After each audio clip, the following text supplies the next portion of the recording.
Thanksgiving is coming up. I mean, I, as a Canadian, already had my Thanksgiving. I'm still full, but I wanted to share with you some of my favorite Thanksgiving-themed cakes. Actually, this video contains my all-time favorite cake that I have made on the channel.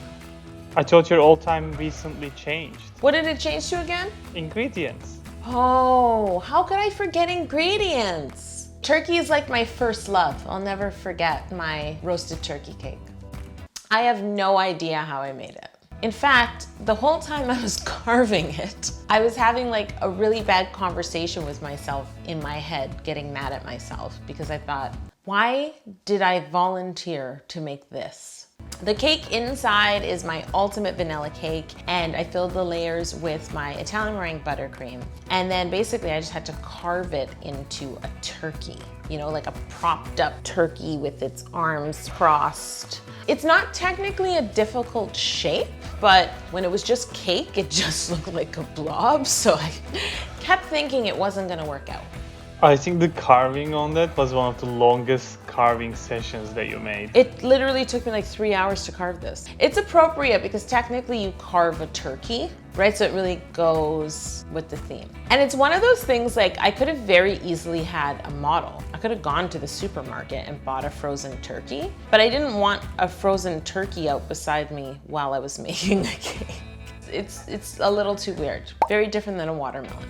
Oh man, and then I made the hind legs separately. It looks so weird. It looks like a weird brain with a little thing in front right now.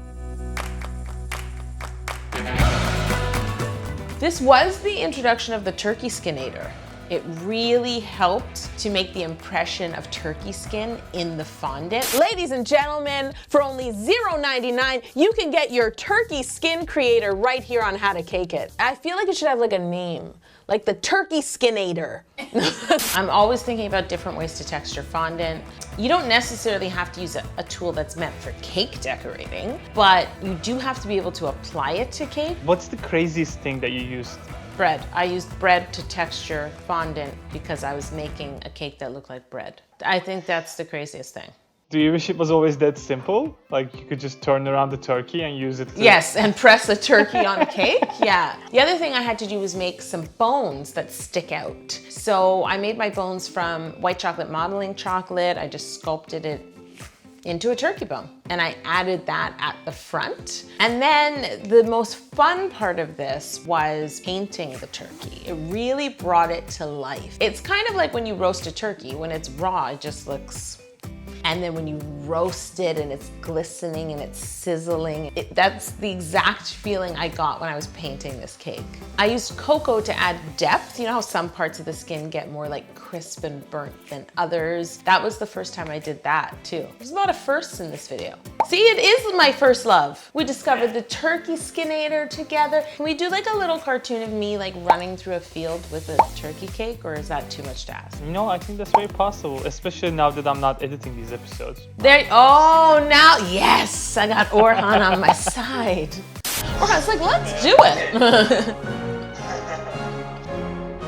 Oh, the twine. I also made the little twine that they use to tie the turkey up when you're roasting it. To make the stuffing, I used the cake scraps, just crumpled it up, and then you could essentially use anything that you would normally use in stuffing, like pecans, dried cranberries, chestnuts, any of those things that you like, and you're just making like a sweet stuffing that you don't even have to bake. Oh, I put jam in it like to hold it together, because otherwise it would have just been too crumbly. It tasted so good, but it's one of those things that's so weird because I carved it just like a turkey. Your mind plays tricks on you. It tasted like yummy vanilla cake. I feel like if it actually tastes like turkey, that would be too far. Don't make a cake that tastes like turkey. Nobody wants that. Yeah. Here's the thing. Thanksgiving is difficult on How to Cake It because we as Canadians celebrate Thanksgiving in October, but then American Thanksgiving is in November. So we try to make a Thanksgiving cake like somewhere in between to try and be fair. It's not that I've forgotten about my fellow Canadians. See, this next Thanksgiving cake is very American. Like even though Canada has Thanksgiving Thanksgiving, sweet potato casserole isn't a typical Canadian Thanksgiving dish, but I hear all about it. I made a sweet potato cake, which is basically my carrot cake recipe, and I switch out the grated carrots for grated raw sweet potato. So my idea was to make a sweet potato casserole and the whole thing is cake.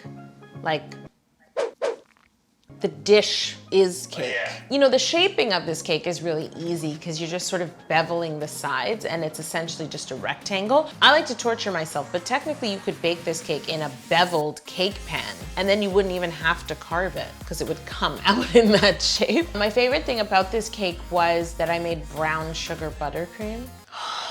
It's so good. It has like a more caramelized flavor.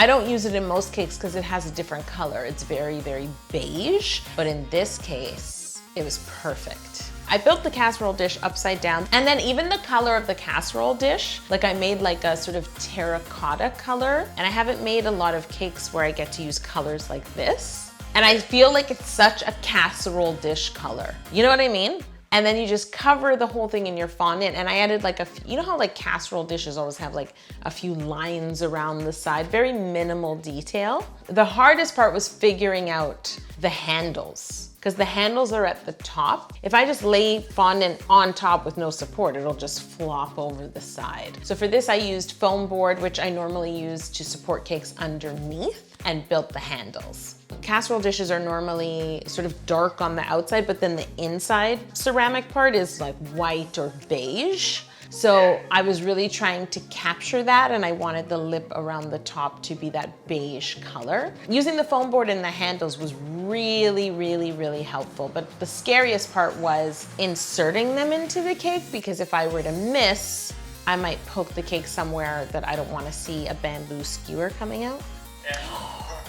The best part is this cake has roasted mini marshmallows. So the key thing is don't roast your marshmallows on your fondant cake, because if that brulee torch hits your fondant, it will brulee the fondant as well. And then I made a batch of my spiced nuts, which are basically pecans with butter, brown sugar, cinnamon, and you roast them. And I topped the whole cake with these marshmallows and roasted nuts. Let me tell you how good this cake was. Between the sweet potato cake, the brown sugar buttercream, and the spiced nuts, this cake was delicious. And this is how you know it. Normally, I give all these cakes away. I cut them up. Orhan takes some, Cengiz takes some, whoever's here takes some. I kept this entire cake for myself. Like, that's when you know it's good. And the good news is, if you guys want to learn to make my sweet potato cake and you want to learn to make my spiced nuts, which I highly recommend, take away the guesswork and become a great baker this holiday season with our free Holiday Cake and Icing Basics program. Featuring 16 must-have holiday recipes with easy to follow simple steps. I'll show you how to make some of my favorite cakes, icings, and treats, and show you how to mix and match them to make some incredible desserts. It's absolutely free. You can make this cake for the holidays, so check it out. There's a link in the description below.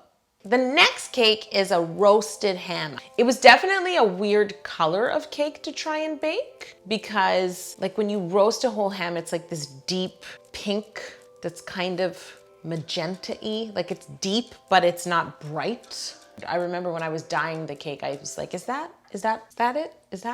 And I remember I was upset because it was darker than I wished. Carving it, I have to say, like in terms of a meal, like I would definitely pick roasted turkey over a roasted ham. But in terms of a cake, roasted ham was way easier to carve. Like it's basically just like an uneven oval that thins out at the end. And then in the front, you can cut out some indents. It took way less time to carve than a turkey. Then I crumb coated and iced the cake in the same matching pink buttercream. And then on top of that, I had a matching pink fondant because I needed to cover the front of the cake to look like the ham where it was already sliced open. So I just rolled it out, pressed it in the front, making sure to accentuate the grooves that I had cut out. Oh wow, look at the texturing. That's why I look so tired, because I textured the front with like tiny little grooves to look like meat. It's not covered in the video. That's because of the editor. And you probably saw a split second of me like this. It's textured.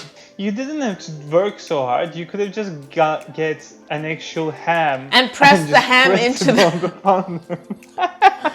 Yes, next time I'm doing that. For the skin of the ham, I made a brown fondant, kind of like a light caramelly brown, and I covered the whole rest of the ham. Smoothed it on, I had trimmed it away nicely at the front where it meets the pink fondant. When you bake a ham, you often have to make cuts in the skin. I think it's decorative and it also helps it roast. So I made those cuts with the tip of my paring knife in like a crisscross pattern on the ham. Turkey was one overall texture, but ham, I needed to have that glistening, roasted, crispy look on the outside, and then the front, which is the inside, needs to look like a baked, warm ham.